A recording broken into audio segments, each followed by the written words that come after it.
தமிழ்நாட்டில் ஒரு தமிழ் தேசிய பெரியவா இருக்காரு, அவர் போராடிட்டாரு, அதனால நாங்க வந்து என்ன பண்ணி தான் ஆகணும், இதை வந்து மறுபரிசீலனை பண்ணி தான் ஆகணும். தமிழ்நாட்டில் சில போலி தமிழ் தேசியவாதிகள் வந்து இதை ஒரு இனவாத கருத்தாக எடுத்துட்டு போறாங்க. கன்னடம் என்பது தமிழிலிருந்து பிறந்தது, அவரும் நானும் வேறு கிடையாது, அவருடைய குடும்பமும் என்னுடைய குடும்பம் மாதிரி தான்.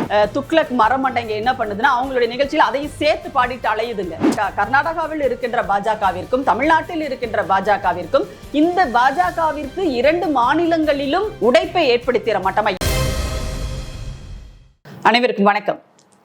நடிகர் கமல்ஹாசன் வந்து மொழி குறித்து பேசின ஒரு செய்தி, ஒரு மேடையில், ஒரு திரைப்பட மேடையில், நிகழ்ச்சியினுடைய மேடையில் பேசின ஒரு செய்தியை வந்து இன்றைக்கு 2 புறமுமே, அங்கே கர்நாடகாவிலும் சரி இங்கே தமிழ்நாட்டிலும் சரி 2 புறமும் அதை ஒரு இனவெறியாக மாற்றுகின்ற ஒரு வேலையை தொடர்ந்து இங்கே செஞ்சிட்டு இருக்காங்க.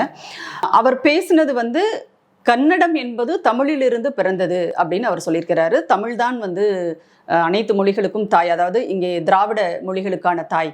கன்னடமாக இருந்தாலும் தெலுங்காக இருந்தாலும் சரி, இது மலையாளமாக இருந்தாலும் சரி, இவற்றிற்கு ஒரு தாய்மொழியாக அப்படின்றது வந்து தமிழ் தான் இருக்கிறது. தமிழிலிருந்து பிறந்தவை அப்படிங்கிறதெல்லாம் வந்து இன்றைக்கு மொழி ஆராய்ச்சிகள் நிறைய இது பற்றி வந்திருக்கு. அந்த மாதிரி மொழியியல் தொடர்பான அந்த ஆய்வு தொடர்பான ஒரு கருத்தை தான் கமல் வந்து அவருடைய பேச்சில் அவர் குறிப்பிட்டிருக்கிறார். அங்க எந்த நிலையில் அதை குறிப்பிட்டார் அப்படின்னா, கன்னட நடிகர் சிவராஜ்குமார் வந்து சிறப்பு விருந்தினராக அந்த நிகழ்ச்சிக்கு அழைக்கப்பட்டிருக்காரு. அவரை பற்றி பேசும்போது அவருக்கும் தனக்குமான அந்த நெருக்கம், அந்த உணர்வு அப்படிங்கிறது எப்படி இருக்குது அப்படிங்கிறத சொல்றதுக்காக கமல் இதை வந்து சொல்லியிருக்கிறார். அவரும் நானும் வேறு கிடையாது, அவருடைய குடும்பமும் என்னுடைய குடும்பம் மாதிரி தான் அப்படிங்கிற மாதிரி சொல்லி 2 பேரும் சகோதரர்கள். அந்த பொருள்பட அவர் பேசும்போது தான் இந்த வார்த்தையை வந்து அவர் சொல்லியிருக்கிறார். ஆனா இது வந்து ரொம்ப இது வந்து அதாவது பல 10 ஆண்டுகளுக்கு முன்பே தமிழ்நாட்டில் இருக்கின்ற மொழியியல் அறிஞர்கள் அந்த மொழியியல் ஆய்வு குறித்து பேசும்போது இது எல்லாத்தையும் பேசி வச்சுட்டு போயிருக்கிறாங்க. அதை தான் அவர் எடுத்து பேசியிருக்கிறார். அவர் ஒன்றும் புதுசாக ஒன்றும் பேசிடல. ஆனால் இதை வந்து பெருசாக வந்து கன்னடத்தில் வந்து ஒரு பெரிய எதிர்ப்பு கிளம்பி இருக்கிறது கர்நாடகத்தில். ஏன்னா இது இயல்பான ஒன்று தான். அவரவர்களுடைய மொழி அவரவர்களுக்கு உயர்ந்தது இல்லையா? அப்போ என்னுடைய மொழியை தாழ்த்தி பேசினால் கண்டிப்பா வந்து எனக்கு அது கோபம் தான் வரும். ஒரு இடத்துல என்னுடைய மொழி தாழ்த்தப்பட்டதாக நான் நினைத்தால் கூட எனக்கு அந்த கோபம் வரும் தானே.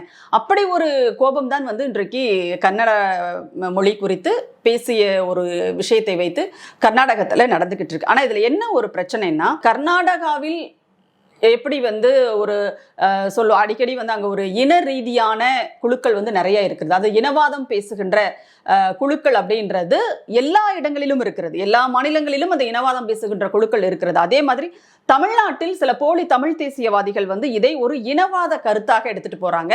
இன்னொரு பக்கம் அதே மாதிரி கர்நாடகாவிலும் இந்த இனவாதத்தை, இனவெறியை தூண்டிவிட்டு அதில் குளிர்காய நினைக்கின்ற பிழைப்பு நடத்துகின்ற குழுக்கள் கர்நாடகாவிலும் இருக்கிறது. இங்கேயும் வந்து அந்த போலி தமிழ் தேசிய குழுக்களை வந்து நம்ம பார்த்துட்டு இருக்கோம்.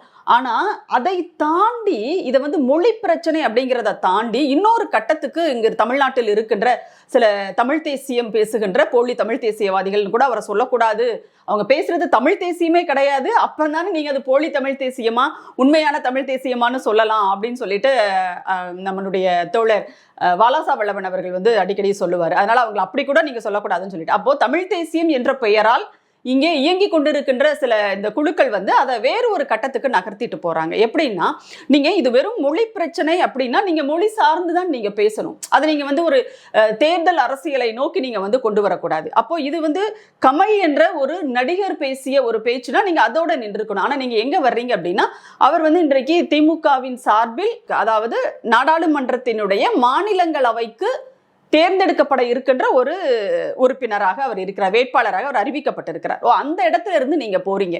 நீங்க என்ன கேட்குறீங்கன்னா, நடிகர் கமல் பேசியதை நீங்க அவர்கிட்ட தான் கேட்கணும்.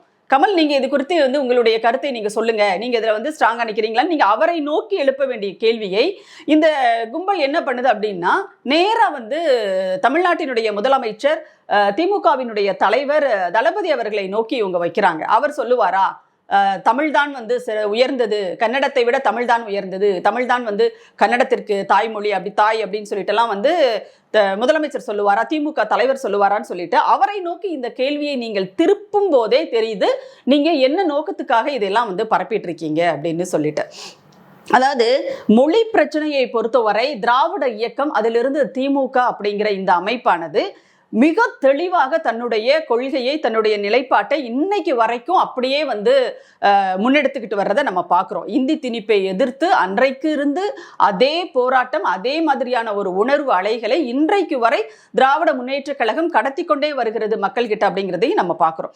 ஆனா இப்படி மொழி அப்படிங்கிறதை வைத்து ஒரு இனவாதத்தை தூண்டிவிட்டு அதில் குளிர்காய நினைக்கிற பிழைப்புவாதத்தை முன்னெடுக்கின்ற இந்த தமிழ் தேசியம் பேசுகின்ற, தமிழ் தேசியம் என்று சொல்லி இங்கே வந்து நடமாடிக்கொண்டிருக்கின்ற சில இந்த குழுக்களும் அதை வழிநடத்துகின்ற தமிழ் தேசிய பெரியவாக்களும் வந்து மொழிக்காக நீங்க என்ன போராட்டங்களை நீங்க முன்னெடுத்திருக்கீங்க அப்படிங்கிறதையும் கொஞ்சம் நீங்க பட்டியலிட்டீங்கன்னா நல்லா இருக்கும்.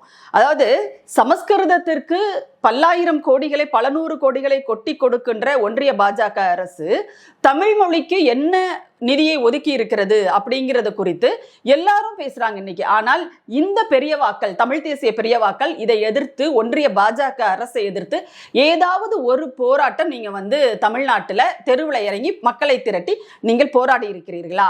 அப்படி நீங்கள் போராடி ஏதாவது ஒரு மாற்றம் ஒன்றிய அரசினுடைய அந்த நிலைப்பாட்டில் வந்திருக்கிறதா? ஆஹா, தமிழ்நாட்டில் ஒரு தமிழ் தேசிய பெரியவா இருக்காரு, அவர் போராடிட்டாரு, அதனால நாங்க வந்து என்ன பண்ணிதான் ஆகணும், இதை வந்து மறுபரிசீலனை பண்ணிதான் ஆகணும், மொழிக்காக நாங்க, தமிழ் மொழிக்காக நாங்க நிதியை விடுவிச்சுதான் ஆகணும், இல்லைன்னா அவ்வளவுதான், எங்களால இங்க ஆட்சியே நடத்த முடியாது, அவர் பெரிய புரட்சியாளர் அப்படிலாம் பயந்து போய் அவங்க வந்து தமிழ் மொழிக்கு ஒரு 1000 கோடி ரூபாய் நிதி அப்படின்னு சொல்லிட்டு எங்கேயாவது ஒதுக்கி இருக்காங்களா, அனௌன்ஸ் பண்ணியிருக்காங்களா? இது எல்லாத்தையும் பெரியவாக்கள் சொன்னீங்கன்னா கொஞ்சம் நல்லா இருக்கும். அதாவது மொழியை பொறுத்தவரை இந்தி திணிப்பைத்தான் நாம் எதிர்க்கிறோமே தவிர இந்தி மொழியை அல்ல. இதை நம்ம திரும்ப திரும்ப சொல்லிட்டே இருக்கோம். அந்த போராட்டத்திற்கு பேரே வந்து நம்ம பேச்சு வழக்கில் பேசும்போது இந்தி எதிர்ப்பு போராட்டம் அப்படின்னு நம்ம சொல்றோமே தவிர, ஆனால் இந்தி திணிப்பு எதிர்ப்பு போராட்டம் தான் அதனுடைய சரியான ஒரு பொருள் அப்படின்றது. அப்போ ஒரு மொழியை மதிக்கின்றவர்களாக நாம இருக்கோம், தமிழ்நாட்டில் இருப்பவர்கள் இருக்கிறோம். அதனால்தான் வந்து நமக்கென்று ஒரு மொழி வாழ்த்தை வைக்க வேண்டும், இருக்க வேண்டும் என்று விரும்பி அதை ஏற்படுத்தி அது வந்து அரசினுடைய நிகழ்ச்சிகளின் தொடக்கமாக, அரசு நிகழ்ச்சிகளின் தொடக்கமாக இந்த மொழி வாழ்த்து, தாய்மொழி வாழ்த்து பாடப்பட வேண்டும் சொல்லிட்டு தலைவர் கலைஞர் அவர்கள் அதை கொண்டு வரும்போது கூட இன்னொரு மொழியை நாம் தாழ்த்தி விடக் கூடாது அப்படிங்கிறதுல ரொம்ப கவனமா இருந்தார். அதனாலதான் அந்த மொழி வாழ்த்துல இருந்த ஆரியம் போல் உலக வழக்கழிந்து ஒளிந்து சிதையா உன் சீரிழமை அப்படிங்கிறதுல அந்த ஆரியம் போல் உலக வழக்கழிந்து அப்படிங்கிற அந்த வார்த்தையவே வந்து, அந்த தொடரையே வந்து அவர் எடுத்துட்டு தான் அந்த மொழி வாழ்த்தையே வச்சார். ஆனா அது கூட இன்னைக்கு புரியாத சில துக்ளக் மரமண்டைங்க என்ன பண்ணுதுன்னா அவங்களுடைய நிகழ்ச்சியில அதையும் சேர்த்து பாடிட்டு அலையுதுங்க. சரி, அவங்க மல்லாக்கப்படுத்திக்கிட்டு எச்சித்து போகணும்னு நினைக்கிறாங்க, அது நமக்கு வந்து பொறுப்பாக முடியாது, அது ஒரு பக்கம் போகட்டும். ஆனா அப்படி வந்து இன்னொரு மொழியை மதிக்கின்றவர்கள் தான் தமிழர்கள் அப்படின்றவங்க. ஏன்னா இன்னொரு மொழியை தாழ்த்தித்தான் நாம வந்து நம்முடைய மொழியை உயர்த்தணும் அப்படிங்கிற அவசியம் இங்க எதுவுமே கிடையாது. தமிழ் சிறந்த மொழி, தமிழில் இருக்கின்ற இலக்கிய இலக்கண வளங்கள் வேறு மொழிகளில் இந்த அளவிற்கு இல்லை அப்படின்னு வேணா நம்ம பேசலாமே தவிர, வேறு மொழிகளில் இலக்கண இலக்கியங்களே கிடையாது அப்படின்லாம் நம்ம பேசிட முடியாது. அங்கேயும் இலக்கண இலக்கியங்கள் இருக்கின்றன அப்படிங்கிறதையும் வந்து நாம பார்த்துக்கிட்டு தான் இருக்கோம். அங்கேயும் அறிஞர்கள், கன்னட அறிஞர்கள் வந்து இருக்காங்க, அவர்களினுடைய அந்த படைப்புகளும் அங்க வெளிவந்துகிட்டு தான் இருக்கு. அப்போ ஒட்டு மொத்தமாக ஒரு விஷயத்தை அப்படியே தட்டையாக மக்கள் கிட்ட கொண்டு போய் சேர்த்து ஒரு மாதிரியான ஒரு இனவெறி அப்படிங்கிறதை விட, இனவாதம் அப்படின்றதை விட இன்றைக்கு இந்தியா கூட்டணியை உடைக்கின்ற முயற்சியில தான் இந்த தமிழ் தேசிய குறுங்குழுக்கள் கூட சொல்ல முடியாதுங்க. அது என்ன சொல்றது, அந்த பிழைப்புவாதிகள், தமிழ் தேசியத்தை வைத்து பிழைப்பு நடத்துகின்ற இந்த தமிழ் தேசிய பெரியவாக்கள் எல்லாம் வந்து முயற்சி பண்ணிக்கிட்டு இருக்காங்க. அப்படின்னா நீங்க என்ன பண்ணணும், அதாவது தமிழ்தாய் வாழ்த்தை எழுதிய பேராசிரியர் மனோன்மணியம் சுந்தரனார் அவர்களே வந்து அதுல என்ன சொல்றாரு அப்படின்னா, உன் உதிரத்தை உதித்தெழுந்து அப்படின்னு சொல்றாரு இல்லையா. அதாவது கன்னடமும் களித்தெலுங்கும் கவின் மலையாளமும் துளுவும் உன் உதிரத்தை உதித்தெழுந்து ஒன்று பல ஆயிடணும் அப்படிங்கிறதுலயே முடிஞ்சு போச்சு எல்லாமே. அப்போ அதெல்லாத்தையும் விட்டுட்டு இன்றைக்கு இதை இரண்டு பக்கமும் பேசுகிறார்கள் என்று சொன்னால், கர்நாடகாவில் இருக்கின்ற பாஜகவிற்கும் தமிழ்நாட்டில் இருக்கின்ற பாஜகவிற்கும், இந்த பாஜகவிற்கு 2 மாநிலங்களிலும் அடிமையாக இருந்து பிழைப்பு நடத்தி கொண்டிருக்கின்ற இனவாதிகளுக்கும் என்ன தேவைப்படுதுன்னா, இந்தியா கூட்டணிக்குள்ள ஒரு உடைப்பை ஏற்படுத்திட மாட்டோமா? என்னென்னவோ பண்ணி பார்த்தாங்க. அதாவது என்னன்னா, முதல் டார்கெட்டா யாரை வச்சாங்கன்னா அண்ணன் திருமா அவர்களை வந்து வச்சாங்க. என்னென்னவோ பேசி பார்த்தாங்க. அவர் வந்து அங்கிருந்து வெளியில வந்துடணும் அப்படியாக்கும், அவங்க வந்து தலித்துகளுக்கு எதிரானவர்கள், என்னென்னத்தையோ பேசி பார்த்தாங்க. ஆனா அவர் வந்து கொள்கை தெளிவோடு இருக்கின்ற ஒரு தலைவர். அதாவது தந்தை பெரியார் அவர்களையும் சரி, அண்ணல் அம்பேத்கர் அவர்களையும் சரி, நன்றாக படித்து அவர்களினுடைய கொள்கைகளை அந்த நிலைப்பாட்டை உள்வாங்கி கொண்டிருக்கின்ற ஒரு தலைவர். அப்ப தமிழ்நாட்டினுடைய அரசியல் என்ன, இதனுடைய அரசியல் தட்பவெப்பம் என்னவா இருக்கிறது, இன்றைக்கு இந்தியா முழுமையும் சூழ்ந்திருக்கின்ற RSS பயங்கரவாதத்தினுடைய அபாயம் என்ன அப்படிங்கிறத ரொம்ப தெளிவா புரிஞ்சிருக்கிற ஒரு தலைவராக அண்ணன் திருமா இருக்கிறார். அதனால இவங்களால அசைச்சு கூட பார்க்க முடியல. அவர் ரொம்ப ரொம்ப உறுதியாக இருக்கிறார் தன்னுடைய நிலைப்பாட்டில். அப்போ இது எதுவுமே இங்க இவங்களால செய்ய முடியல அப்படின்ற பட்சத்துல இப்ப இவங்களுக்கு, அதாவது என்ன சொல்லுவாங்க, நம்ம ஊர்ல சொல்லுவாங்களே, வெறும் வாயம் நின்றுட்டு இருக்கிறவங்களுக்கு அவல் கிடைச்ச மாதிரி கமல்ஹாசன் பேசிய இந்த ஒரு செய்தியை இவங்க கையில எடுத்துக்கிட்டாங்க. இதே மாதிரியான ஒரு விஷயத்தை அப்ப நீங்க கன்னட மொழியில் அங்கிருந்த அறிஞருக்கு முத்தமிழறிஞர் கலைஞர் அவர்கள் அந்த சிலை திறப்பு செய்ததாகட்டும், அல்லது தமிழ்நாட்டில் கன்னட மொழி அறிஞருக்கு ஒரு சிலை திறந்ததாகட்டும், அல்லது அங்கே திருவள்ளுவர் சிலை திறந்ததாகட்டும், இது எல்லாமே இரண்டு தேசிய இனங்களுக்கான ஒரு கலாச்சார மொழியியல் சார்ந்த அந்த தளத்தில் நடந்திருக்கின்ற ஒரு பரிமாற்றம். இதுதான் ஒரு நாகரிகமான ஒரு மனித சமூகத்தினுடைய வளர்ச்சியினுடைய போக்கு அப்படிங்கிறது இப்படிதான் இருக்கணும். ஆனா இந்த தமிழ் தேசிய பெரியவாக்கள் எல்லாம் என்ன செய்யறாங்க அப்படின்னா, பெரியவாக்களும் அவருடைய சீடர்களான இந்த ஆமைகளும் என்ன செய்யறாங்க அப்படின்னா, RSS பாஜகவோட சேர்ந்து நம்முடைய வளர்ச்சி போக்கை பின்னுக்கு இழுக்க பாக்குறாங்க. அதை அப்படியே மூடி மறைக்க பாக்குறாங்க. நீங்க தமிழ் தான் உயர்ந்ததுன்னு நீங்க சொல்ல முடியுமா? அப்படிலாம் நீங்க சொல்லிதான் தமிழினுடைய பெருமையை இங்க சொல்லணும்னு அவசியம் கிடையாது. கீழடி சொல்லுது, உலகத்திற்கே கீழடி எடுத்து காட்டுகிறது தமிழினுடைய தொன்மை என்ன, தமிழர்களினுடைய கலாச்சார தொன்மை என்ன, நாகரிக தொன்மை என்ன அப்படிங்கிறத இன்னைக்கு கீழடி சொல்லிட்டு இருக்கு. அந்த ஆய்வுகளை யாராலையும் மறுக்க முடியாது.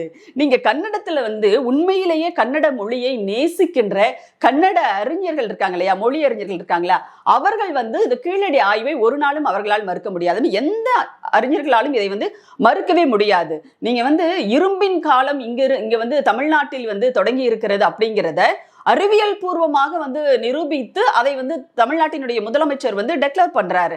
இன்றைக்கு வரைக்கும் அதை ஒன்றிய பாஜக அரசு அங்கீகரிக்கவில்லை. அதற்கு ஒரு பாராட்டோ அல்லது வாழ்த்தோ எதுவுமே இந்த நரேந்திர மோடி தலைமையிலான இந்த அரசு செய்யல அப்படிங்கிறத அவர்களினுடைய காழ்ப்புணர்ச்சி. ஏன்னா வரலாறு என்னடா திடீர்னு அங்கிருந்து தொடங்குதுன்னு சொல்றாங்க, அதுக்கான ஆதாரங்கள் கிடைக்குது, நம்ம இதுவரைக்கும் கட்டமைத்து வைத்தது எல்லாமே உடையுதே அப்படிங்கிறதான ஒரு அடிப்படையான ஒரு கொள்கை பின்னடைவு அவர்களுக்கு இருக்கு. அதனால அவங்க பேசுறாங்க, ரைட். ஆனா இங்க இருக்கிற இந்த தமிழை வைத்து பிழைப்பு நடத்துகின்ற தமிழ் தேசியம் என்று சொல்லிக்கொண்டு இங்கே சுற்றித் தருகின்ற இந்த தமிழ் தேசிய பெரியவாக்களுக்கு என்ன வந்துச்சு? இன்னொன்னு கேட்கிறோம், நீங்க தமிழ்னு சொல்றீங்கல்ல, இன்றைய திராவிட மாடல் அரசு தமிழுக்காக, தமிழ்நாட்டு கல்விக்காக முன்னெடுக்கின்ற எத்தனை நியாயமான போராட்டங்களுக்கு அல்லது முன்னெடுக்கின்ற எத்தனை நியாயமான செயல்பாடுகளுக்கு, கொண்டு வருகின்ற திட்டங்களுக்கும் நீங்க ஆதரவா இருந்திருக்கீங்க. ஒரு விஷயத்தை நீங்க சுட்டி காட்டுங்க பார்க்கலாம். கருத்து முரண்பாடுகள் இருக்கிற இடத்துல நீங்க குரல் நீங்க எதிர்த்து போராடுங்க, அதெல்லாம் நாங்க இல்லைன்னு சொல்லல. ஏன்னா எல்லா விதமான ஜனநாயக போராட்டங்களுக்கும் இங்க இடம் இருக்கிறது. ஆனா நீங்க என்ன பண்றீங்க, தமிழ்நாடு அரசினுடைய முன்னேற்றங்கள், தமிழ்நாடு அரசு செய்கின்ற தமிழ்நாட்டு முன்னேற்றத்திற்கான எந்த ஒன்றையும் ஆதரிச்சிடக்கூடாது. ஏன்னா ஆதரிச்சிட்டீங்கன்னா உங்களுக்கு நாக்பூர்ல இருந்து வர்ற அந்த நயா பைசா வராது அப்படிங்கிற ஒரு அச்சம் உங்களுக்கு இருக்கு. அதனால நீங்க தொடர்ந்து என்ன பண்றீங்க, இந்த மாதிரியான ஒரு தேவையற்ற செயல்களை எல்லாம் நீங்க பேசிட்டு இருக்கீங்க. இப்ப பாஜக இதுல நேரடியா இறங்குனா அவங்களுக்கு ஒரு பெரிய டிராபேக் ஆயிடும் அல்லது பெரிய அடி விழும். ஏன்னா அவங்களை நம்புறதுக்கு இங்க தமிழ்நாட்டுல ஒரு சின்ன குழந்தை கூட கிடையாது. அவங்க சொல்றது எல்லாமே பொய் தான் சொல்லுவாங்க அப்படிங்கிறது நல்லாவே தெரியுது. அப்ப என்ன பண்றாங்கன்னா, உங்களை மாதிரியான கூலிகளை அவங்க இறக்கி விடுறாங்க. நீங்க இங்க கூவிட்டு இருக்கீங்க. நீங்க என்னதான் பேசினாலும் சரி, என்னதான் முயற்சி செய்தாலும் சரி, இந்தியா கூட்டணி அப்படிங்கிறது ஒரு கொள்கை அளவில் ஏற்படுத்தப்பட்டிருக்கிற ஒரு கூட்டணி. தமிழ்நாட்டில் திராவிட இயக்க கொள்கை, சமூக நீதி கொள்கை தான் இங்கே கோலோச்சும். அதுதான் தமிழ்நாட்டிற்கான வளர்ச்சியை கொண்டு சேர்க்கும் அப்படிங்கிறது அரசியல் கட்சி தலைவர்களுக்கு மட்டுமல்ல, அரசியல் கட்சிகளுக்கு மட்டுமல்ல, தமிழ்நாட்டில் இருக்கின்ற மக்களுக்கே ஒரு மிகப்பெரிய புரிதல், ஆழமான புரிதல் அதுல இருக்கு. அதனாலதான் அவர்கள், தமிழ்நாட்டினுடைய முதலமைச்சர் திராவிட மாடல் நாயகன் தளபதி அவர்கள் போற இடத்துல எல்லாம் மக்கள் கூட்டம் திரண்டு அவரை வரவேற்குது. அவர்கிட்ட மகிழ்ச்சியோடு அவங்களுடைய மகிழ்ச்சியை பகிர்ந்துக்கிறாங்க. நாங்க ரொம்ப மகிழ்ச்சியா இருக்கோம், உங்க ஆட்சி ரொம்ப சிறப்பா நடக்குது அப்படிங்கிற சர்டிபிகேட்டை தமிழ்நாடு முதலமைச்சர்கிட்டயே நேரடியா அவங்க சொல்றாங்க. அப்போ இது எதையுமே பொறுத்து கொள்ள முடியாத ஒரு கட்சியாக பாஜக இருக்குதுன்னு சொன்னா அதுல ஒரு நியாயம் இருக்கிறது. ஏன்னா அவர்களினுடைய சனாதன கோட்டைக்குள் மிகப்பெரிய உடைப்பை ஏற்படுத்துகின்ற ஒரு மாநிலமாக இன்றைக்கு தமிழ்நாடு இருந்துட்டு இருக்கு. அந்த உடைப்பை ஏற்படுத்துகின்ற வல்லமையுள்ள ஒரு முதலமைச்சராக இன்றைக்கு தமிழ்நாடு முதலமைச்சர் அவர்கள் இருந்துகிட்டு இருக்காரு. அதனால அவங்களுக்கு அந்த கடுப்பு இருக்குது, அந்த எரிச்சல் இருக்குது. அவங்க பேசுறாங்க, ரைட்டு. அதிமுக பேசுனா அவங்களுக்கு ஒரு தேர்தல் அரசியல் நோக்கம் இருக்கிறது. அவங்க தேர்தல் அரசியல் கட்சி, எந்த நோக்கமும் கிடையாது, திமுக எதிர்ப்பு மட்டும்தான் அதிமுகவினுடைய கொள்கையாக ஆரம்ப காலத்திலிருந்து இருக்குது. அதை அவங்க செஞ்சிட்டு இருக்காங்க. அதுவும் போகட்டும். ஆனால் தமிழ் தேசியமெல்லாம் நாங்க தான் பேசுறோம், நாங்க தான் உண்மையான தமிழ் தேசியவாதிகள், தமிழ்நாட்டினுடைய முன்னேற்றத்தைக்கே நாங்க தான் அத்தாரிட்டி அப்படின்னு எல்லாம் தமிழ் மொழியையே நாங்க தான் காப்பாத்துறோம்னு சொல்லிட்டு இருக்கிற இந்த தமிழ் தேசிய பெரியவாக்களும் அவர்களினுடைய ஆமை சீடர்களும் ஏன் இதில் முரண்பட்டு நிற்கிறீர்கள்? அப்போ உங்களுக்கான நோக்கம் என்ன? உங்களுக்கு கொடுக்கப்பட்டிருக்கிற வேலை திட்டத்தின்படி நீங்க செய்றீங்க. உங்களுக்கு வேலை திட்டம் கொடுத்தவர்கள் நாக்பூர் RSS பாஜக எஜமானர்கள் அப்படிங்கிறது இன்றைக்கு மக்களுக்கு ரொம்ப நல்லாவே தெரிஞ்சிருச்சு. அதனால ஒரு மொழி பிரச்சனையை நீங்க ஒரு அரசியல் களத்தில் கொண்டு வந்து, அதுவும் தேர்தல் நெருங்குகின்ற நேரத்தில் அதை திசை மாற்றி விடுகிறீர்கள் அப்படிங்கிறது நல்லாவே தெரியுது. முதலமைச்சர் இதை வாயை திறந்து எதையாவது பேசிட்டா உடனே அங்க கர்நாடகத்துல காங்கிரசுக்கும் அங்க இருக்கிற இதுக்கும் ஒரு பெரிய கூட்டணியில் விரிசல் ஏற்படும். அதனால 2 மாநிலங்களிலும் ஒரு பெரிய அரசியல் பிரச்சனைகள் உருவாகும். இதெல்லாம் நீங்க முன்னெடுக்கிற ஒரு விஷயங்களாக இருக்கிறது.